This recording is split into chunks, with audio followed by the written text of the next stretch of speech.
ঢাকাতে কিন্তু ঈদের আমেজ শুরু হয়ে গেছে। কারণ হচ্ছে আর কয়েকদিন পরে ঈদুল আজহা, বেশি দিন কিন্তু আর নেই। এবং ঢাকাতে কিন্তু বাংলাদেশের অনেক বড় বড় গরুর হাট বসে।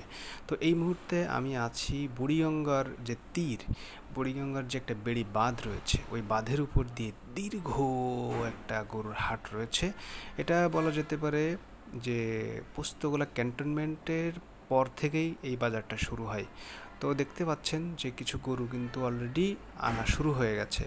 এই ভিডিওটি আসলে করা হচ্ছে আরও দুদিন আগে, তার মানে আজকে হচ্ছে 8 তারিখ যখন করছি আমি। তো এটা সম্ভবত 5 তারিখের ভিডিও। তো তখনই কিন্তু গরু আনা শুরু হয়ে গেছে। দেখেন কি সুন্দর নাদুস নুদুস গরু, সাদা গরু, লাল গরু, অনেক সুন্দর সুন্দর গরু। এই গরুর সাথে রাখাল যারা আছেন তারা এসেছে, কারণ হচ্ছে এই গরুগুলো কন্ট্রোল করা খুবই কঠিন। আর এই গরুটা দেখেন সাদা মতো, এটা দেখে তো মনে হচ্ছে ওই যে বিদেশি মানুষ থাকে না দেখতে, ওই রকম লাগছে। বাকিগুলো নাইজেরিয়ান, আর ওইটা হচ্ছে ইউরোপিয়ান গরু, এরকম ভাবটা মনে হচ্ছে চেহারা দেখে। আমি আরও কাছ থেকে চেহারাটা দেখাবো আপনাদেরকে। তো এই মুহূর্তে দেখেন বাজারে গরু এসেছে ঠিকই, কিন্তু যে মানুষগুলো এখন দেখছেন রাখাল ছাড়া সবগুলো কিন্তু খুদে খুদে মানুষ, তার মানে কেউই ক্রেতা নয় এখানে। ঢাকাতে যেটা হয়, গরু দেখতে কিন্তু প্রচুর পরিমাণে বাচ্চারা ভিড় জমায়। কারণ ঢাকাতে যেহেতু গরু এতটা অ্যাভেলেবেল না রাজধানীতে, তো বাচ্চারা এগুলো সাধারণত দেখে থাকে না। তো এই ঈদুল আজহা আসলেই কিন্তু ওরা ভিড় জমায়, চেষ্টা করে বাজারে আসার, কারণ কয়েকদিন পরে এখানে পা দেওয়ার জায়গা থাকবে না। এই যে দেখেন গরু নামানোর কি সিস্টেম, গরুটা কিন্তু মাশাল্লাহ খুবই চমৎকার, এবং দেখতে যেমন সুন্দর, নাদুস নুদুস, ছোটোখাটোর মধ্যে ভালো। এই গরুটার দাম কত হতে পারে কমেন্টে জানাবেন। তো দেখেন এই যে এখানে একটা বালু উঁচু করে প্ল্যাটফর্ম বানিয়েছে, তারপরে হচ্ছে ট্রাক এনে এখানে লাগায় এবং পেছনের পার্টটা খুলে গরু ভাবে নামে। এই যে লাভ দিয়ে তো দিচ্ছিল, আমি তো দৌড়ে পালিয়েছিলাম খানিকটা, এবং আশপাশে যারা ছিল সবাই কিন্তু পালিয়েছিল। কারণ একটা যদি গুতা দেয় তাহলে তো একদম মানে শিং দিয়ে তুলে ছুঁড়ে ফেলে দিবে পানির মধ্যে, নদীর পানির মধ্যে। হাউএভার এই যে জায়গাগুলো দেখছেন এখানে কিন্তু দেখেন রাস্তা করে দেওয়া হয়েছে, কারণ হচ্ছে জাহাজে করে বা ট্রলারে করে যে গরুগুলো আসবে সেখানে এখানে নোঙর করবে, করার পরে এই যে একটা রাস্তা, এটা দিয়ে নোঙর করবে, গরু আনবে, মানে আনলোড হবে। তারপর এটা একটা এখানেও বাঁশ পোতা হচ্ছে, লাগানো হচ্ছে। তো এখানে এখনও আয়োজন কিছুই কমপ্লিট হয়নি, আয়োজন এখনও চলছে। হয়তো আগামী 2-3 দিনের মধ্যে সমস্ত আয়োজন কমপ্লিট হয়ে যাবে, যেহেতু লাগাতার সময় ধরে কাজ করা হচ্ছে। আরও একটি গরু নামাচ্ছে, দেখেন গরুটা লাল গরু এবং তেজি, কিন্তু গরুগুলো বেশ তেজি। দেখেন পরপর দুটো গরু নামালো। মূলত বাজারে এই ধরনের গরুর চাহিদা মোটামুটি বেশি থাকে, যারা আসলে যাদের বাজেটটা মধ্যবিত্ত, যারা আর কি দাবি করেন মোটামুটি একটু উচ্চবিত্ত মধ্যবিত্ত, মানে যারা বিশাল সাইজের গরু না কিনতে চান, যারা সোজা কথা মাঝারি সাইজের গরু যারা কিনতে চান, তাদের জন্য এই গরুগুলো দেখতে যেমন সুন্দর, এগুলোর চাহিদা খুব বেশি থাকে বাজারে। তো দেখেন বাচ্চারা কিন্তু প্রচুর পরিমাণে ভিড় জমিয়েছে, কীভাবে গরু নামাবে, গরু একটু ছুঁয়ে দেখছে, কারণ গরু বাঁধা হয়ে গেছে, এখন তার ভয় নেই। এই যে সেই ইউরোপিয়ান গরুটা, দেখতে কিন্তু দেখেন পুরাই ইউরোপীয়, সব নাক চোখ সবই সাদা, গায়ের পশম সবই চমৎকার একটা গরু, লম্বা চওড়া। তো এইগুলো মাঝারি মানের গরু, এগুলোর দাম, এগুলোই বেশি বিক্রি হয় বাজারে, সবচেয়ে চাহিদা থাকে এইগুলোর ঢাকার বাজারে।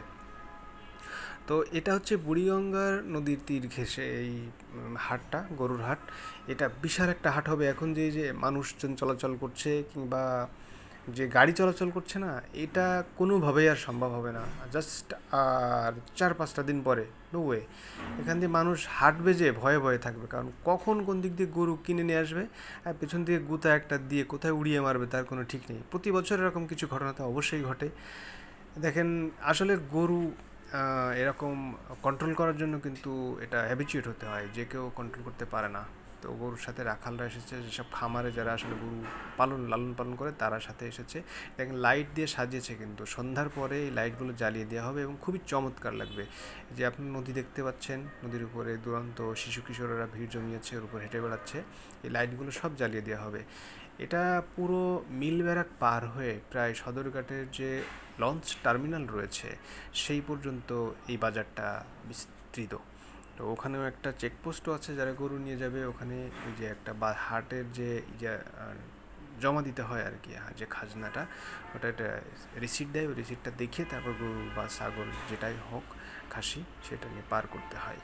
তো এইটাই গরুটা আসলে নিয়ে যাচ্ছে, ওখানে একটা মাজার আছে, মাজারের প্রাঙ্গণেও কিন্তু হাট, মানে এটা শুধু রাস্তা না, কিন্তু আশপাশের ওখানে পাশে একটা শ্মশান রয়েছে, শ্মশানের সামনেও মানে হাট আর হাট। আর এটা হচ্ছে মেইনলি এখানে একটা পাটাতন বসানো হয়েছে, ডেক বানানো হয়েছে, এই ডেকের উপরেই সম্ভবত বসবে ক্যাশ বসবে, ওখান থেকে টাকার পয়সা জমা দেওয়া যাবে, হাট ফি।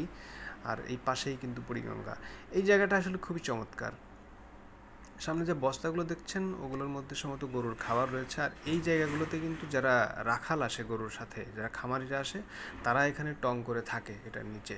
এখানে লাইটের ব্যবস্থা থাকবে, দেখেন এখনও কাজ করছে, মূলত লাইট ঝোলানো আছে, ইলেকট্রিসিটির ব্যবস্থা থাকবে। গরু আনছেন কয়টা? 20টা। বাঁধছেন কোথায়? মাথায়? মাথায় বাঁধছেন? মাজারে? 20টা আনছেন না? কোত্থেকে? ফরিদপুরের। আচ্ছা।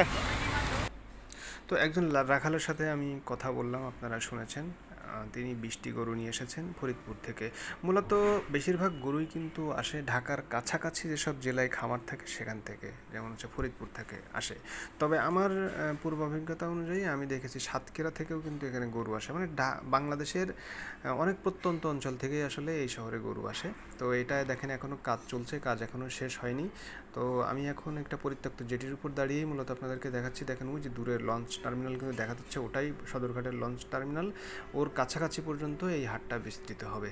তো এটাই হচ্ছে একটা বিরাট গরুর হাট দেখালাম। মাত্র প্রস্তুতি পর্ব শুরু হয়েছে, গরুও মাত্র আসা শুরু হয়েছে, হয়তো 2-1 দিনের মধ্যে বাজার জমে যাবে। আশা করি ভালো লাগবে ভিডিওটি আপনাদের।